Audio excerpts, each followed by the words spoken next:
Votre invité aujourd'hui dans la grande interview en direct sur Boursorama, c'est le secrétaire général de Force ouvrière, Yves Verrier. Bonjour. Bonjour. Merci d'être là avec nous. Vous avez vu comme nous beaucoup d'avocats hier dans les rues de Paris. On n'a pas l'habitude de les voir battre le pavé et accompagner d'ailleurs beaucoup de professionnels et de professions libérales, médecins, infirmiers, donc voilà, blouse blanche, pilotes, hôtesses, stewards. En gros, qu'est-ce qu'ils nous disent? Ils veulent conserver leur propre régime, leur réserve financière. Ils ne veulent pas de ce futur système à points. Est-ce que déjà, juste sur la forme, la démonstration de force pour vous, elle est réussie? Ah ben, je pense, oui, qu'elle est réussie. 20 000 en tout apparemment, cas, selon les oui, organisateurs, ont absolument. défilé à Paris. Oui, c'est réussi par rapport aux populations concernées. Les salariés, vous avez parlé des professions libérales, donc avocats, etc. Notaire. Mais il y avait aussi des salariés, notamment les salariés personnels navigants des compagnies aériennes, que ce soit pilotes ou hôtesses et stewards. Le syndicat FO, d'ailleurs, était dans la manifestation hier, parce que ceux-là disposent d'un régime complémentaire qui est propre à la profession. Et qui est bien géré. Ils disent on a fait des efforts. Exactement. Et donc là, pour le coup, sur le fond, vous comprenez encore une fois que ces professions qui ont des caisses autonomes, bénéficiaires, qui ont fait les efforts, ils estiment avoir fait les efforts requis, ont des caisses excédentaires, 2 milliards d'euros pour les avocats, j'ai les chiffres, 7 milliards pour les médecins libéraux. Au total, plus de 27 milliards d'euros pour toutes ces professions libérales. Ils souhaitent donc conserver leur caisse et ne pas servir, c'est ce qu'on a entendu, ne pas servir à boucher les trous des autres régimes. On a compris que c'était notamment les régimes spéciaux. Vous comprenez ça ou pour vous c'est juste du corporatisme? Alors voilà, justement, ce qu'il faut bien comprendre, encore une fois, parce qu'on parle de telle ou telle caisse autonome, de tel ou tel régime spécial ou particulier. Il faut bien comprendre que le projet... C'est pas un régime spécial ce qu'ils ont. Hein. Non, ce sont des caisses autonomes. Voilà. Mais on parle donc beaucoup en ce moment, vendredi dernier c'était la RATP, c'est ce qu'on appellerait un régime spécial, ou de dispositions spécifiques ou de parce que financé par l'État, parce que les trous sont bouchés par l'État. Et là, ils nous disent, nous, on a des caisses qui sont excédentaires. Vous comprenez ça? Qui veulent défendre leurs cassettes, et ils ont fait des efforts. Il y a un problème de contrat. Ceux qui ont contracté et qui ont géré jusqu'à maintenant de manière autonome telle ou telle caisse, en l'occurrence de retraite, oui, ça se comprend. Tout d'un coup, l'État leur dit hop, on met la main dessus et on intègre ça dans un régime général. Donc FO soutient les professions libérales dans ce combat-là. Ce qu'il faut bien comprendre, c'est que quand on nous parle des caisses des professions libérales, des régimes spéciaux, on agite la face émergée de l'iceberg. Ce qui va être supprimé, et y compris par rapport à la question que vous me posez sur la façon de gérer ces caisses autonomes, c'est le régime général des salariés, avec son régime complémentaire, Agirc Arrco, et le code des pensions des fonctionnaires. Ces deux régimes, le régime général des salariés et le code des pensions des fonctionnaires, couvrent plus de 80% de la population active. Ce qui disparaît, c'est ces régimes-là, avec leur mode de calcul. D'abord, les 25 meilleures années, il faudra acheter des points tout au long de la carrière, y compris lorsque vous aurez du mal à trouver du boulot, du travail à temps plein, vous serez contraint à un temps partiel. C'est ça qui vous pose problème, le fait qu'on passe d'un mode de calcul dans le privé des le mode de calcul, 25 dernières années. Exactement, parce que vous passez d'une prestation définie, un système de retraite à prestation définie. Vous savez, lorsque vous avez 45, 50, 55 ans, à peu près ce que sera votre retraite, puisque c'est calculé sur vos 25 meilleures années, sauf accident, perte d'emploi à 55 ans, on y reviendra éventuellement, vous savez ce que sera votre retraite. Demain, il vous faudra avoir constitué un capital de points tout au long de la vie active, donc y compris dans les périodes les plus difficiles, petit salaire, temps partiel subi, perte d'emploi, etc. Et le moment venu, vous aurez votre capital de points, vous aurez les 62 ans, âge légal. Et on aura moins? On aura moins de pension? Non, vous ne saurez pas ce que sera la valeur de service du point.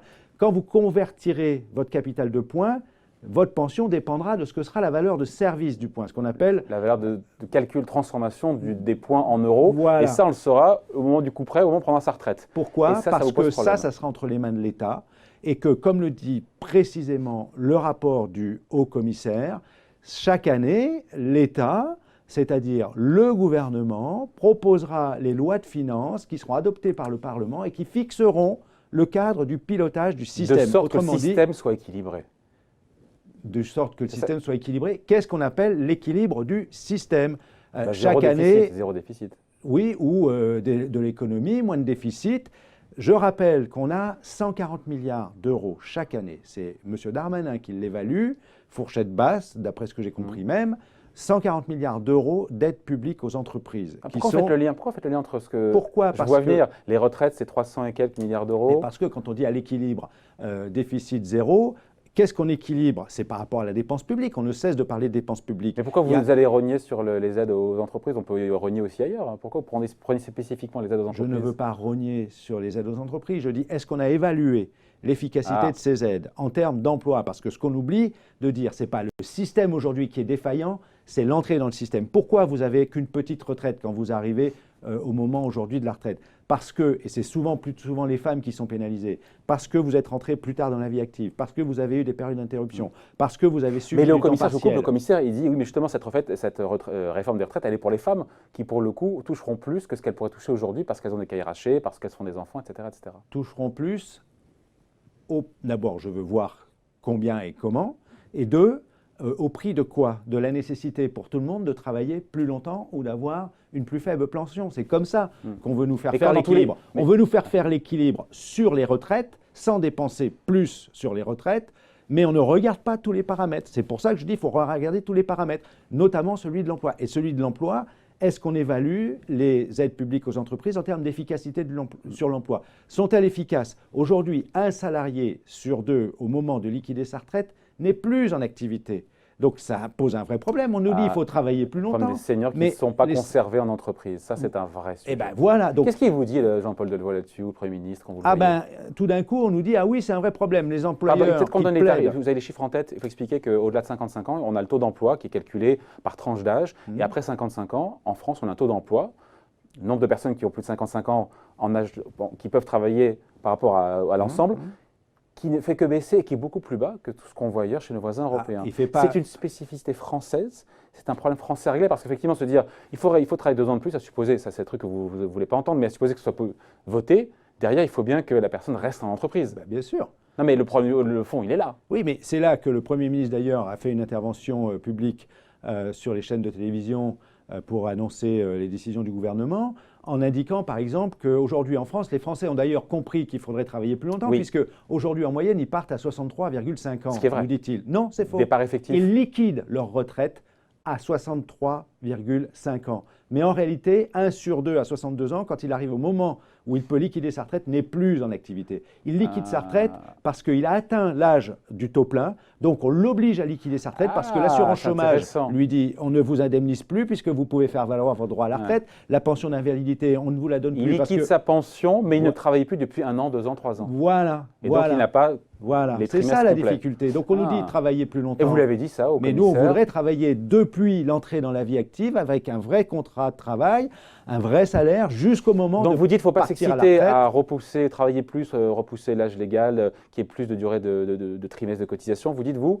déjà, regardons la loi aujourd'hui, 62 ans, et travaillons, permettons à nos seniors de réellement travailler jusqu'à cette date-là. Commençons par assurer un vrai Mais travail. vous l'avez dit à l'exécutif, qu'est-ce qu'ils vous répondent? Mais bien sûr qu'on leur dit. Et alors ils disent quoi? Ils nous disent, les employeurs eux-mêmes qui plaident aujourd'hui pour les 64 ans, nous disent et du coup, il faut qu'on soit responsable, il faudra qu'on assure un travail dans les meilleures conditions à nos seniors. Eh bien moi je leur dis, commençons par là. Commençons par assurer un vrai travail, un vrai salaire, de l'entrée dans la vie active jusqu'au moment de la retraite.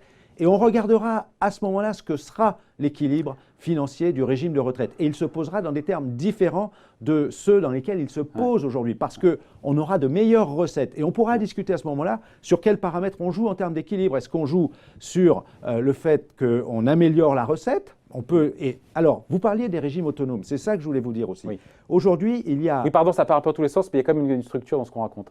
Il y a comme une logique. Oui, vous parliez des caisses autonomes, des professions libérales qui sont excédentaires, etc. FO soutient les professions libérales dans leur combat. Je soutiens celles et ceux qui défendent le système de retraite actuel parce que, comme l'a dit le Premier ministre, je le répète, il l'a dit textuellement, vous pouvez vérifier dans son discours de politique générale au Parlement au mois d'avril dernier, nous avons en France 42 régimes qui assurent globalement une bonne retraite aux Français et il a même ajouté récemment qui nous est envié un peu partout dans le monde. Bon, que je comprenne bien, je n'ai pas de raison problème à Force Ouvrière. On supprime ce qui marche bien. Qu'est-ce qui pose problème à Force Ouvrière? C'est le fait de vouloir faire des économies, être à l'équilibre avec ce nouveau système en 2025, c'est le fait de passer à ce nouveau système où on est à enveloppe équivalente, mais on manque de lisibilité sur la retraite future qu'on touchera, parce que vous dites finalement, la pension ne va pas être réduite, mais on sort au dernier moment à quelle chose on sera mangé au moment de convertir des points en euros. Ce qui me pose Qu'est-ce problème, qui pose problème? Oui, c'est tout ça, mon général. Ce qui me pose problème, c'est qu'on passe d'un système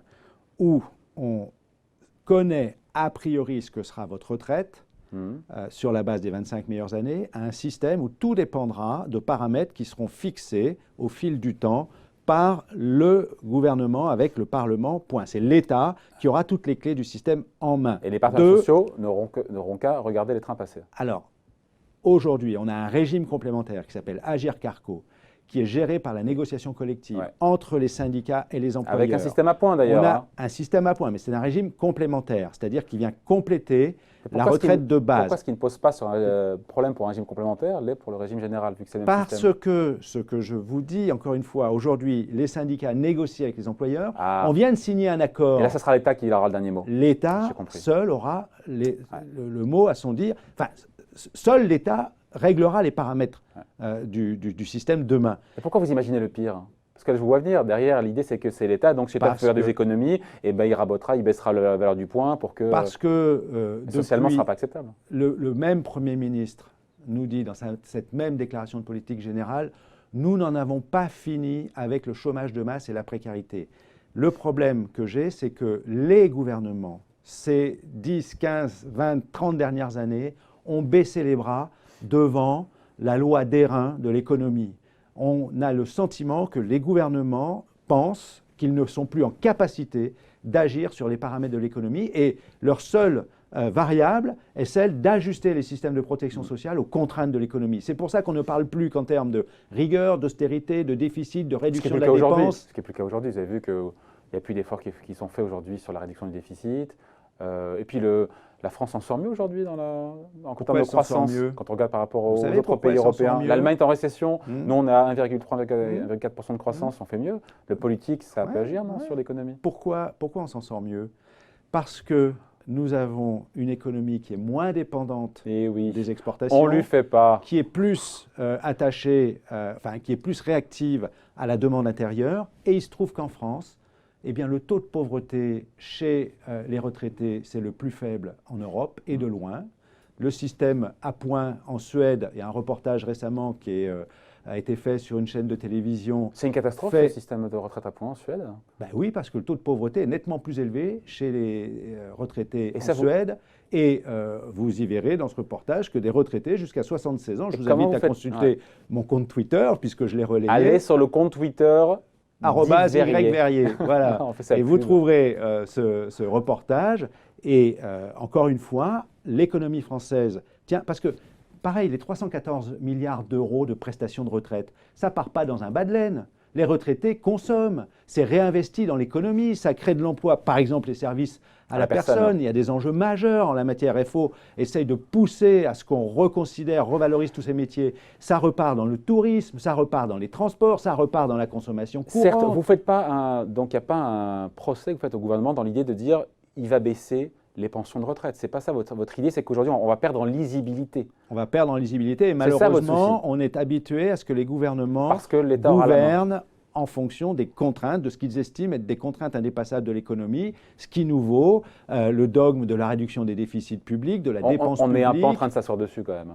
La dépense publique va augmenter de 25 milliards d'euros l'année prochaine. On n'est pas en rigueur, on ne peut pas dire ça. Non, je ne dis pas cela. Il y a mot rigueur, j'ai entendu le mot rigueur il y a 2 minutes. Depuis des années, c'est ce dont on entend parler. Les gouvernements aujourd'hui, et je comprends que ce n'est pas un seul problème national, on ne peut pas résoudre ce problème-là au seul échelon national. Il y a un enjeu majeur avec le climat et l'environnement. Pourquoi n'est-on pas capable de lancer des plans d'investissement massifs comme on l'a fait par le passé dans certains secteurs industriels, qui soient créateurs d'activités, créateurs d'emplois et qui répondent justement aux enjeux du climat et de l'environnement. Il y a des champs majeurs. Il faut que les États, les gouvernements gouvernent pour l'homme et les femmes sur la planète et non pas en fonction de ce que l'économie semble leur imposer. Donc si FO est vent debout sur cette réforme des retraites à points, ce n'est pas parce que vous avez peur que les retraites baissent, que les pensions baissent, parce que pour vous, il y a un problème de lisibilité, que finalement l'État aura le dernier mot, il fera ce qu'il voudra, s'il veut faire des économies ou pas, en baissant les pensions. C'est ça, en fait, que je comprenne.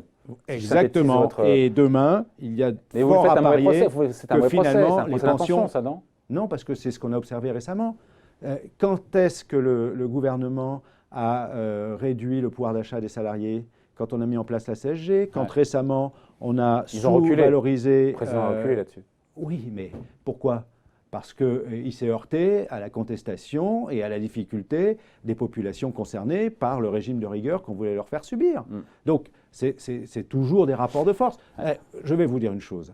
Nous, on va se battre sur ce dossier-là parce qu'on a la conviction que vous allez vous battre pour que le gouvernement recule? Oui, on va se battre et si on peut l'en empêcher, on l'en empêchera. Jusqu'à présent, il a déroulé son programme. Mais je peux vous dire que Force ouvrière, mon syndicat, sera toujours là, partout où les intérêts des salariés seront en cause. Et on sera là demain, quelle que sera la situation. Notre objectif, il est quand même qu'on préserve, et je le redis, notre système de retraite, ce n'est pas moi simplement qui l'ai dit, même le Premier ministre le reconnaît, mérite, et là c'est moi qui le dis, non seulement d'être défendu, mais d'être amélioré. Ouais. D'autant qu'il y a un vrai débat autour du financement du système des retraites. C'est vrai que, même pour nous qui suivons le dossier, c'est le corps, le Conseil d'orientation des retraites, qui sort à des rapports régulièrement. Et c'est vrai qu'il s'est largement contredit sur quelques années.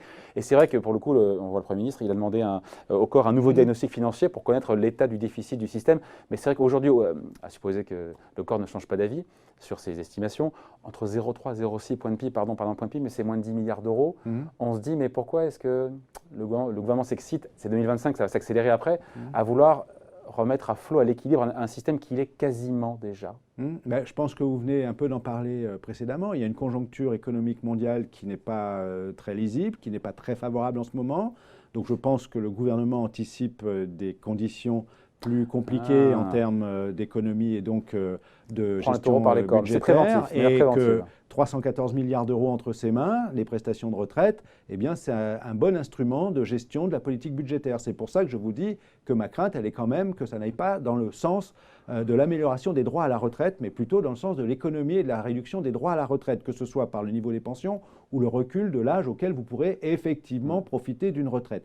Je voudrais quand même revenir sur un point. L'Agirc-Arrco, c'est 18 millions, le régime complémentaire des retraites, géré par la négociation entre syndicats et employeurs. C'est 18 millions de cotisants, c'est 13 millions de pensions complémentaires. Ça représente en moyenne 40% de la pension par rapport à l'ensemble de la pension. Ça marche bien? Ça marche bien. On vient de signer un accord qui garantit un équilibre financier à horizon de 15 ans, qui garantit le pouvoir d'achat des pensions complémentaires sur les 4 années à venir et qui garantit une réserve aujourd'hui qui est de l'ordre d'une année de prestation, c'est-à-dire 70 à 80 milliards d'euros. Voilà, c'est QFD. Pourquoi veut-on évincer la négociation collective, la gestion de la complémentaire du système de retraite? Parce que c'est ça un système aussi de retraite qui est par au centre points avec du les partenaires sociaux qui négocient entre eux, qui décident, ça vous convient? En fait, ce qui ne vous convient pas, c'est d'être éjecté depuis avoir le oui, mais à partir du moment où vous faites un régime unique, c'est-à-dire, vous en parliez tout à l'heure, des professions libérales, les syndicats de salariés n'ont pas vocation à être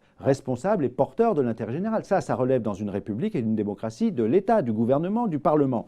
Donc demain, puisqu'on aura un régime unique, eh bien ce sera forcément l'État. Et c'est explicite, reprenez les termes du rapport de M. Delevoye, demain, le gouvernement proposera les lois de finances qui seront adoptées par le Parlement, qui fixera le cadre financier du système, et le gouvernement s'est même dit et ajouté et précisé dans le rapport, sera toujours libre à tout moment de prendre les mesures en termes de réforme du système qu'il estimera nécessaires. Donc non seulement on nous dit que c'est l'État qui gérera et gérera seul, mais qui plus est, c'est même pas stable puisqu'on nous dit qu'il aura toujours la liberté, et c'est normal en démocratie et en république, de modifier, comme il l'estimera nécessaire, le système lui-même. Yves Verrier, il ne nous reste même pas 15 secondes.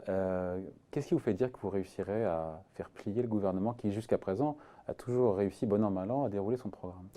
J'ai porté au nom de FO systématiquement, sans relâche, précisément, tous les termes de ce débat, toutes les analyses que nous faisons. Je n'ai pas été contredit. Je vois que le gouvernement, qui devait nous proposer un projet de loi cet été, redonne du temps, se redonne du temps. Donc j'ai tendance à penser que notre parole porte, fait que le gouvernement s'aperçoit que ça ne passe pas aussi facilement qu'il ne le espérait ou ne le croyait. Il donne du temps, mais il veut boucler ça avant l'été 2018, je vais continuer d'expliquer, expliquer sans relâche pour faire en sorte de convaincre le plus grand nombre de salariés que ça mérite vraiment, notre système de retraite mérite vraiment d'être défendu. Voilà, merci d'avoir été avec nous. Yves Verrier, donc, secrétaire général de Force ouvrière, qui était l'invité de la grande interview en direct sur Boursorama. Merci. Merci.